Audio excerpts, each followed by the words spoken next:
Jõudsime 9. küsimuse juurde. See on kaitseminister Hanno Pevkurile, küsib Riigikogu liige Varro Vooglaid ja teemaks on intsident Soome lahel. Varro Vooglaid, palun. Ja suur tänu. No esiteks, härra kaitseminister, et ennem hakkasite jälle selle Vene kaardiga siin vehkima, ütlesite, ärge minge kaasa sellise Venemaa narratiiviga, nagu oleks olnud mingi pardumise soov üldse.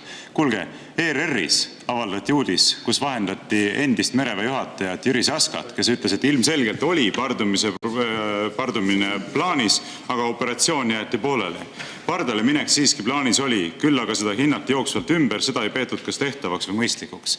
Et te tahate siis öelda, et nüüd Jüri Saska levitab siin Venemaa narratiive ja ERR veel omalt poolt võimendab seda, ärge tehke nalja.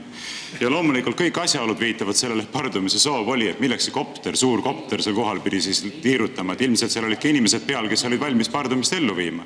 Et see on ju ka asjaolu, mida ei saa ümber lükata, eks ole. Või ei olnud seal selliseid inimesi sellise valmisolekuga, et ärge tehke nalja. Ja mis meile muret teeb, on see, et see ei ole lihtsalt üks intsident paljudest. Et nagu siin peaminister ütles, et 450 korral on kontrollitud dokumente, aga ma ei usu, et 450 korral on sõidetud välja sõjalaevadega ja kopteriga pardumise intentsiooniga sellisel viisil, et hakata varilaevastiku tankerit niisugusel viisil kontrollima. Ma ei usu, et see nii on.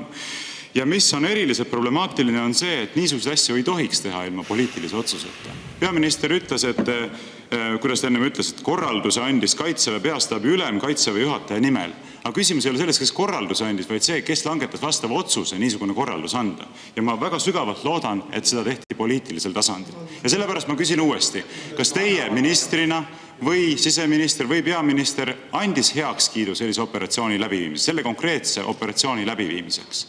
Seda esiteks. Ja teiseks, kas te olete meiega nõus, et niivõrd tõsiste operatsioonide läbiviimiseks peab olema poliitiline heakskiit? Kas see on see õppetund, mida sellest juhtumist on nagu kaasa võtta? Et tulevikus ei saa selliste asjade otsustamine olla Kaitseväe otsust, vaid see peab olema tõesti ka poliitiliselt heaks kiidetud. Aitäh. Suur tänu, härra kaitseminister, palun. Ja tänan. Ma austan Jüri Saskat väga. Ja Jüri on kindlasti väga tugev merendusekspert ja olnud mereväe ülemana kindlasti väga õigel kohal. Aga Jüri Saska ei tea ehiolusid. Nii ongi. Selle juhtumi puhul kinnitan teile, ei olnud algusest peale pardumise plaani. Täiesti kindlalt kinnitan teile. Jah, loomulikult merevägi, Kaitsevägi, Kaitseministeerium teavitab ministrit, kui on oht Eesti kriitilisele taristule ja mingisugused sellised intsidendid võivad või selline operatsioon võib käima minna. Nii et ma olin kursis, aga mul ei olnud mingit põhjust muuta neid kokkulepitud käitumismustreid, mis on läbi käidud. Ja sellel juhul kinnitan teile veel kord, pardumise soovi ega plaani ei olnud. Oli vaja tuvastada selle laeva puhul, kas A, ankrud on seal, kus nad peavad olema. Seda tehti tuvastuslennuga.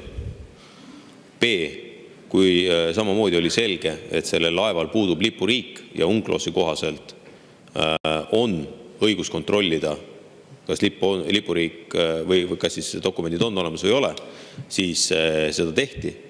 C, nii nagu ka peaminister ütles, oli selge, et ei ole mõistlik sellisel juhul parduda ainult dokumendi kontrolliks ja võeti selgelt vastu otsus, see laev eskorditakse Eesti vetest välja. Ja täpselt nii tehtigi. Majandusvööndis. Ma räägin, Eesti veed on ka majandusvöönd, on territoriaalmeri. Me ei pea siin maidlema, eks. On territoriaalmeri ja on Eesti majandusvöönd. No me ei pea vaidlema selle üle, eks ju, lihtsalt ma ütlen seda, et juriidiline termin on Eesti territoriaalmeri ja Eesti majandusvöönd. Eesti majandusvööndist eskortiti see laev välja. Aitäh. Suur tänu. Kuna küsimuseks on ette nähtud 2 minutit ja vastamiseks 3 minutit, siis enamateks küsimusteks meil aega ei ole. Ma tänan kõiki kolleege, tänan Vabariigi Valitsuse liikmeid tänases infotunnis osalemise eest. Ei ole 5 minutit.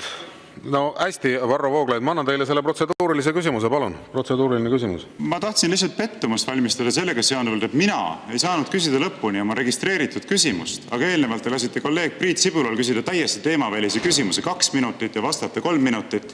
See oli teema oli Vladimir Arhipovi küsimus, oli seesama mereintsident, Priit Sibul küsis mingi relvaseaduse kohta, mis ei puutu üldse teemasse, keegi ei saa isegi vaielda selle vastu. Ja nüüd mina, kes ma olen registreerinud oma küsimuse, ei saa oma täpsustavat küsimust küsida, kuigi ma tahan täpselt teemasse. Aitäh, hea kolleeg, et vastajal on alati võimalik valida, et kas ta vastab küsimusele või ta ei vasta. Ja antud juhul kaitseminister otsustas Priit Sibula küsimusele vastata, et see on ka vastavalt meie Riigikogu kodu- ja töökorra seadusele vastaja õigus, et Vabariigi Valitsuse liige võib kaaluda seda õigust, et kas ta vastab küsimusele või ta ei vasta.